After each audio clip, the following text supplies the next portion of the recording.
Vamos a presentar nuestro siguiente tema.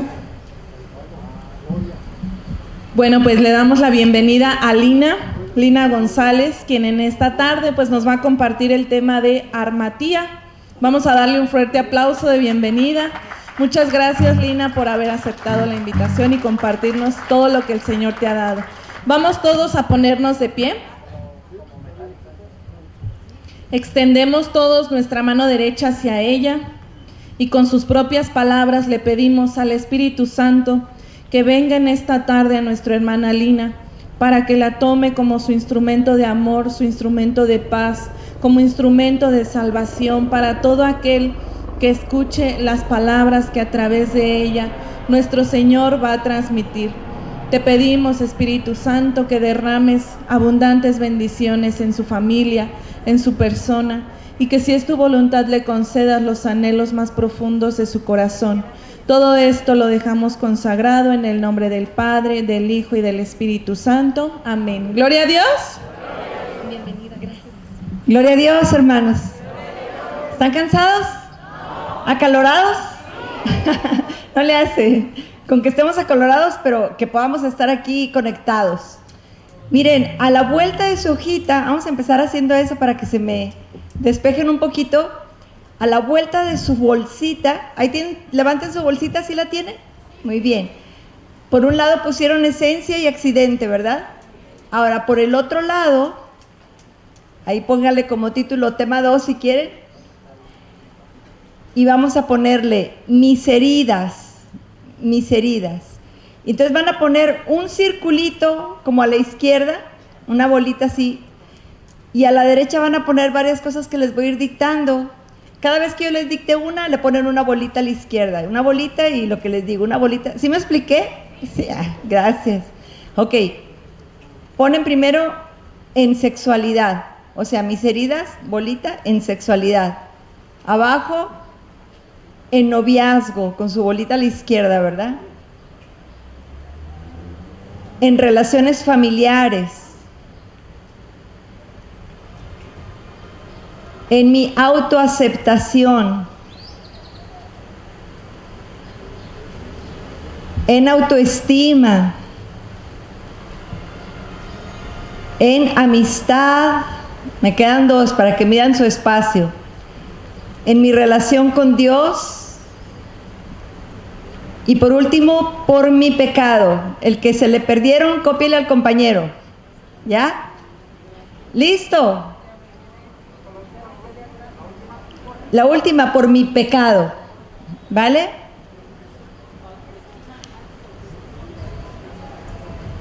Ok. Entonces vamos a comenzar con este segundo tema que se llama Amartía. Si quieren pueden guardar su sobrecito, lo vamos a utilizar hasta el final, ¿vale?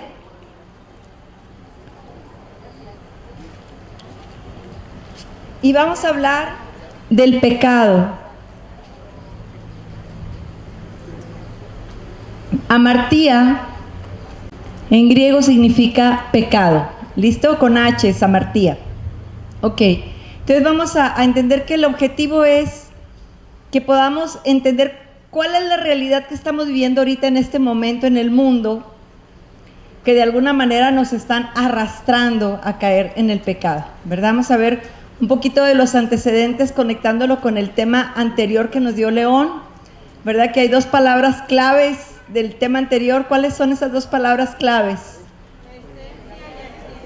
Esencia y accidente, ¿verdad? Una cosa es lo que Dios ha hecho de mí, la otra cosa es lo que el mundo quiere hacer de mí, pero ¿con quién me voy?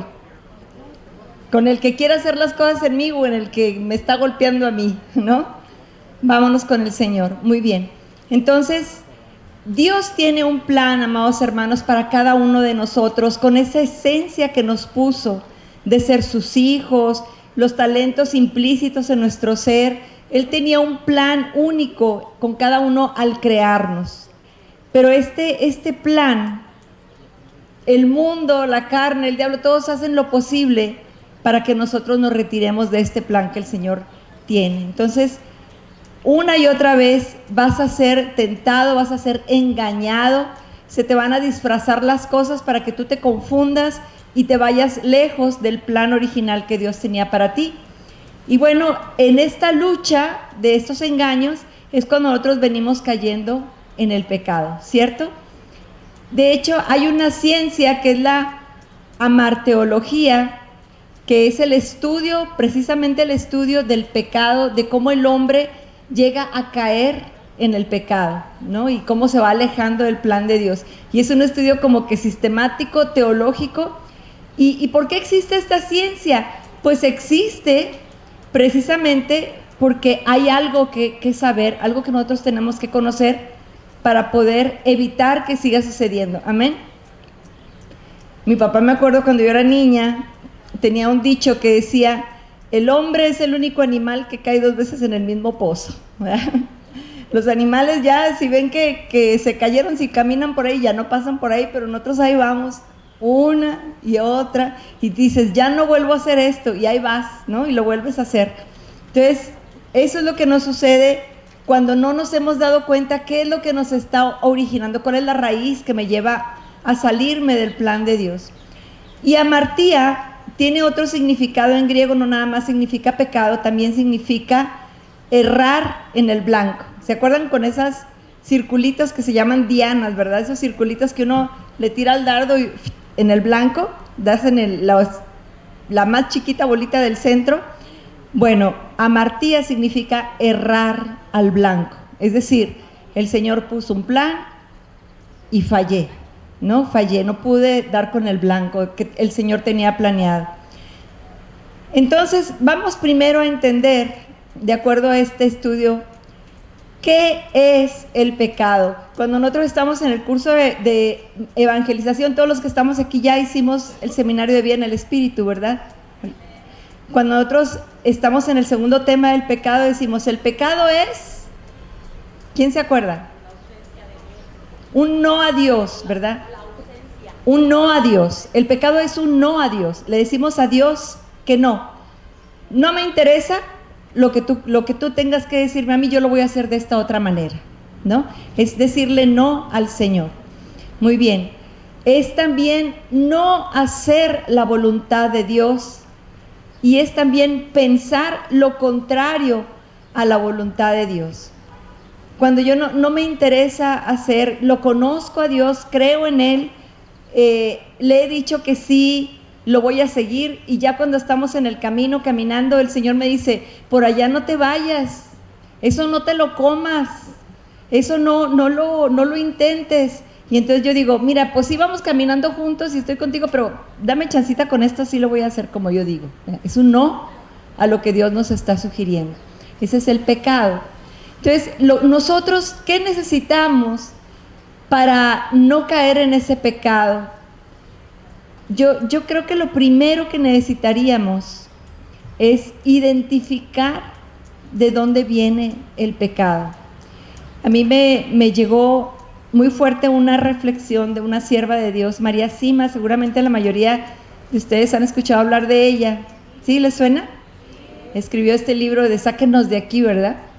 Entonces, esta teología, en este libro del teólogo Nicky Eltz, basado en una entrevista con ella, ella habla sobre la teología desde el punto de vista de lo que las ánimas le platicaron, ya saben. Entonces, ella le preguntan, ¿y qué opinas del pecado? Y dice, si nosotros entendiéramos la enorme profundidad y grandeza del amor de Dios, y lo recibiéramos y nos dejáramos amar con ese amor, así como dice Romanos, ¿verdad? Tan alto, tan ancho, tan profundo, que también lo dice el canto, ¿verdad? Basado en Romanos 8. Es este gran amor. Ese amor sanaría nuestras heridas. Y sin heridas no cometeríamos pecado. Qué tremendo, ¿verdad? Es decir, de acuerdo a lo que ella nos explica, todo pecado tiene su origen ¿en dónde? Exacto, en las heridas. ¿María no pecaba o sí pecaba? María no pecaba, ¿verdad? María, ¿por qué no pecaba? Porque era la llena de gracia, porque ella había recibido tanta gracia en su corazón que cualquier herida que le hicieran, ¿María fue herida? ¿Cuando Jesús murió o antes? Siempre, siempre ella estaba tan expuesta a las heridas como todos nosotros, pero como ya era la llena de gracia, entonces las heridas eran inmediatamente sanadas porque se dejaba amar. Como decía el Magnificat, ¿verdad? Engrandece mi alma al Señor y mi espíritu se llena de gozo. Era una mujer llena de gozo que tenía el espíritu engrandecido porque siempre estaba recibiendo el amor, amén. Y al estar recibiendo siempre el amor y sus heridas sanadas, pues entonces, ¿de dónde venía el pecado? Pues ¿cuál pecado? Pero nosotros sí somos heridos. A mí me queda esta certeza que a mí me da mucha paz en lo personal. Yo se los comparto. Yo sé que cuando Dios me ve, no ve la enorme lista de mis pecados, Él ve mis heridas. Y está como una mamá cuando entra el hijo a la casa que trae la rodilla sangrando porque se cayó. ¿Qué es lo primero que hace la mamá? Vamos al baño, mijo, y lo sienta arriba del lavabo y le lava con jabón y le pone mertiolate. Lo primero que quiere hacer la mamá cuando le ve la herida es ¿qué? Curársela. Lo primero que quiere hacer el Señor cuando nos ve heridos es sanarnos. Por eso es importante que nosotros nos dejemos amar por Dios. Entonces, entender de dónde viene el pecado, de la herida. Tener conocimiento de cuáles son esa es la segunda. Tener conocimiento de cuáles son las cosas que el mundo nos ofrece y que están bien enmascaradas, bien disfrazadas. ¿Y cuáles son las cosas que espera Dios de nosotros? Amén. Porque si nosotros no sabemos, ¿cómo vamos a elegir cuál es la buena? Necesitamos conocer. Necesitamos la gracia para detectarlas y para tener la fuerza de decir no a eso y sí a Dios. Esa es la tercera, necesitamos la gracia. 4, necesitamos vincular la vida de fe con la vida cotidiana. Uno de los problemas que hemos estado viendo, ustedes saben que este curso lo escribimos para los jóvenes, ¿verdad? Una de las cosas que hemos visto en los jóvenes, pero yo creo que también en nosotros, es que se ha desvinculado mucho la vida de fe y la vida de la iglesia. Hay muchos chavos y muchos de nosotros servidores que tenemos doble vida, que una cosa somos cuando estamos en la iglesia y otra cuando ya estamos en el día a día, ¿verdad? Y se nos nota cuando manejamos y nos desesperamos y le rayamos al otro, ¿verdad? O se nos nota cuando en la fila le decimos hasta lo que no al que está enfrente, o cuando no acogemos, o cuando señalamos, o cuando juzgamos. Se nos nota que no vinculamos la fe en la que creemos con nuestras acciones en el día a día. Amén. Necesitamos esta vinculación, llevar la vida de fe a la vida en lo que yo estoy haciendo diariamente. Ok. Y número 5, la conciencia de todo esto. Soy consciente que seré tentado, soy consciente que el mundo querrá sacarme, soy consciente que no puedo solo. Ahora que estuvimos en el Consejo Nacional, hace apenas un par de semanas, el Señor nos daba a León y a mí una lectura, nos tocó compartir un tema, y nos daba el Señor esta lectura de cuando Moisés, ¿se acuerdan de Moisés? De cuando Moisés estaba por ahí con el Señor, pues con esta como lucha, ¿no? Entre las situaciones que se estaban viviendo. Y ustedes saben que en un momento dado ellos hicieron un becerro de oro y se pusieron a adorarlo mientras él estaba ahí arriba, y le dice, pues ve allá porque tu pueblo ya se desordenó. Y dice la palabra que cuando iba bajando Moisés se escuchaba, esto dicen algunas versiones, no todas las Biblias, pero algunas versiones dicen, se escuchaban como aullidos de perro. Vean lo que ellos estaban haciendo, el desorden que tenían abajo. Eran el pueblo de Dios y lo que gritaban y cantaban se escuchaba como aullidos de perro. Qué feo, ¿verdad? Qué feo que yo, habiendo sido rescatado por Dios, habiendo sido sacado y habiendo sido nombrado como su pueblo y habiendo sido llevado al desierto para renovar la alianza, empiece a hablar y lo que se escuche sean como ladridos o aullidos de perro, ¿no? Y entonces Moisés pues trata de calmar la ira de Dios, y dentro de este diálogo tratando de calmar la ira de Dios, le dice: Señor, si tú no vas conmigo, yo no voy, no me atrevo. Yo no me atrevo a dar un solo paso si tú no vas conmigo, ¿verdad? Entonces, eso es la conciencia, que sería el último punto, el quinto, es la conciencia que nosotros tenemos que tener. Debo tener la conciencia de que si tú no vas conmigo, ni para qué me paro, no voy. En este mundo que me quiere engañar, que me quiere envolver, en este mundo donde me he atrevido a desvincularme, hoy reconozco que si no voy contigo, Señor, mejor no voy. Amén. Ok. Entonces, vamos a ver también las ideologías contrarias a la fe. Vamos a empezar a analizar todo lo que el mundo nos está ofreciendo ahorita, amados hermanos, porque cuando mi esposo y yo éramos jóvenes, ¿verdad? Nosotros entramos a la renovación carismática allá por el 87, 88, más o menos, 88, 89, perdón, 88, 89, por ahí entramos, cuando éramos todavía jóvenes y bellos y solteros, ¿no? Y en ese tiempo nosotros pertenecíamos a este grupo juvenil. Bueno, yo estaba en el ministerio y mi viejo era el coordinador de jóvenes. Y créanme que no se parece nada a lo que nuestros hijos, nuestros chamacos están viviendo ahora. Esto está muy feo. Sí se han dado cuenta, ¿verdad? Sí se han dado cuenta. Por eso la urgencia de sacar este curso, ¿verdad? De Kenosis. Entonces, ¿qué es lo que están enfrentando ellos ahora más grave que de lo que nosotros lo enfrentamos? Están enfrentando un ateísmo. ¿Qué es el ateísmo? Pues es la negación de Dios, ¿verdad? Decía mi hermana ahorita, la ausencia de Dios, la negación de Dios. No, yo no creo que Dios exista.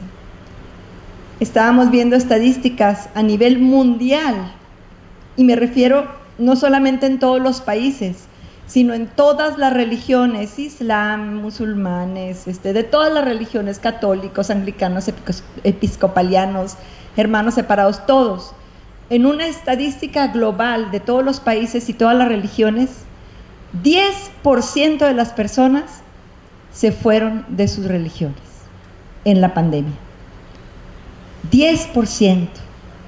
Seguramente nosotros hemos visto lo que nos ha tocado en nuestra propia comunidad, ¿verdad?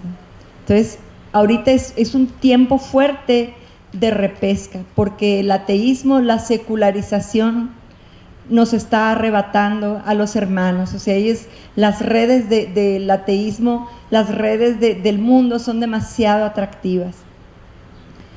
¿Qué otra cosa? El materialismo, que es la negación de la libertad, es decir, me dejo atar por la necesidad de tener, me dejo esclavizar.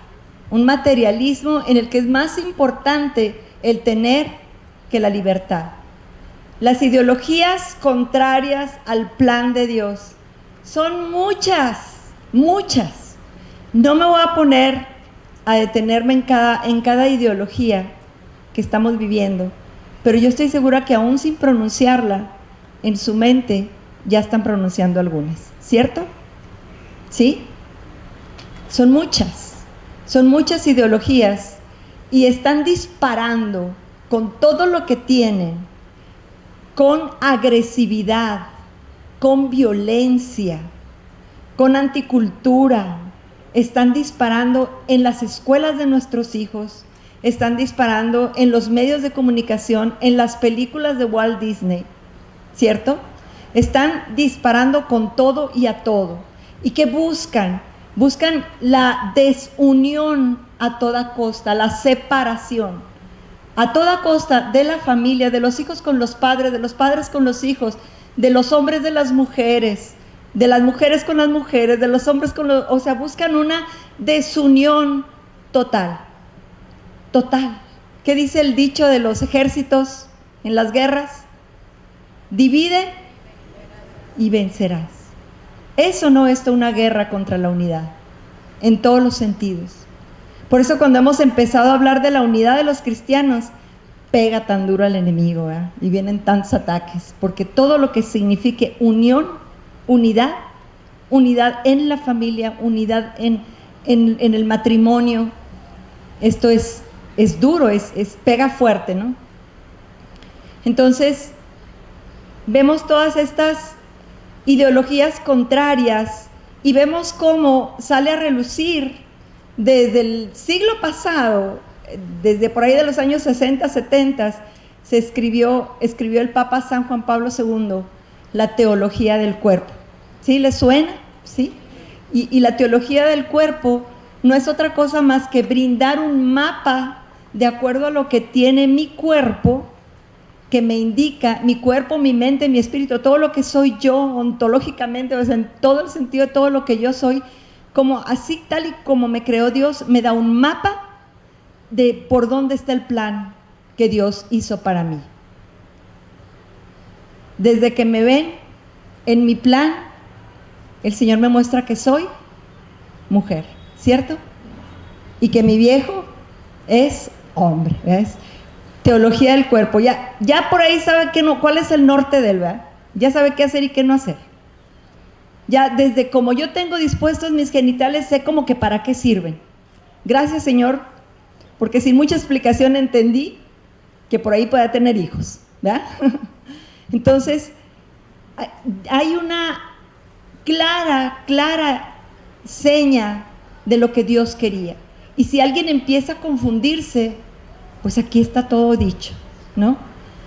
Y por otro lado, yo en mi parte psíquica, ¿no? En la parte mental, yo entiendo que soy una persona de deseo, ¿sí? Yo deseo no estar solo, deseo tener una familia, pero al mismo tiempo este deseo es el cohete que me tiene que impulsar al deseo de Dios, amén.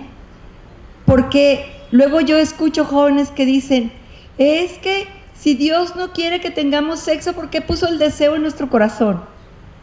El deseo está, pero también la contaminación, y también la malinformación, y también el engaño enmascarado de que te van a decir precisamente eso. Pues si Dios quiso que tuvieras deseo, ¿por qué no va a querer que si quiere el Señor? Pero el deseo tiene un plan de acuerdo al amor, amén, de acuerdo al amor. Entonces vamos a meternos ya más adentro de por qué toda esta relación con el amor ha sido tan desechado y tan tergiversado. Pero antes de pasar a esto, vamos a ver que lo que antes se valoraba mucho, hoy se ve ridículo, ¿verdad? Hoy se ve ridículo. ¿A quién no le ha pasado? Bueno, yo tengo 57 años y yo creo que las de por mi vuelo entenderán, ¿no? Entenderán que cuando estamos en una mesa muchas mujeres y una de ellas alza la mano y dice, y no estamos hablando de un ambiente de la iglesia, estamos hablando de un ambiente del trabajo, de secular, ¿no? De un ambiente normal de las vecinas, no sé. Y estamos todos en la mesa y entonces una de las mujeres dice, ya no soporto a mi marido, me voy a divorciar. Y entonces todo el mundo empieza, sí, maná, ya divórciate, ya sepárate de él porque ya estuvo bueno y que no sé qué tanto. Y todo el mundo la apoya y no solo la apoya, sino que le aplauden. Bien, este puño femenino sí se ve, ¿no? Entonces empieza eso y si a ti se te ocurre decir, pero mira, ya fueron a ver a un sacerdote o fueron a ver si pueden tener una terapia de pareja o por qué no se acercan al movimiento familiar cristiano o a la renovación carismática o algo donde les empiecen a ayudar con sus problemas matrimoniales. ¿Qué pasa contigo? ¿Qué te dicen todas las demás de la mesa? Te dan zape, ¿verdad? Zape, ¡ay! Ya déjate de eso. Lo que antes se veía valorado, hoy se ve ridículo, ¿sí o no? Y así como que nos empieza a dar miedito a ser más recios en lo que queremos decir. Dice Zygmunt Bauman, la ética se ha debilitado tanto que podemos decir que estamos ciegos, porque ni la vemos ni la echamos de menos, prescindimos de ella. Las normas del deber nos resultan rígidas. La virtud es cosa del pasado. Lo que importa es el placer personal, es decir, para que ya no te estés peleando con tu viejo, ya mejor sepárate, ¿verdad? Para que estés bien. El placer personal vivido en el individualismo excluyente. Yo no te voy a pedir perdón, mejor vete para allá. Te excluyo de mi vida porque no tengo la fuerza ni las ganas de pedirte perdón. Tan exclusivo que no se interesa ni asume responsabilidad ni compromiso, ni siquiera con la experiencia, con la pareja en la experiencia del amor, ¿verdad? Y aquí es cuando vemos, esto es lo que está pasando. Entonces, vamos a ver en este punto cómo nos está afectando hasta alcanzar la secularización del amor, ¿sí? Vamos a ver qué es esta palabrita, la secularización del amor. Ok, nos dice el padre Cantalamessa. Ustedes saben que el padre Cantalamessa es el predicador de la Casa Pontificia, ¿verdad? Y este parrafito que les voy a leer es un párrafo de una enseñanza que dio él ante el Papa y ante la Curia en Roma por allá del año 2011. Dice: hay un ámbito en el que la secularización, ustedes saben, el mundo que abraza las cosas de Dios o que abraza todo, ¿no?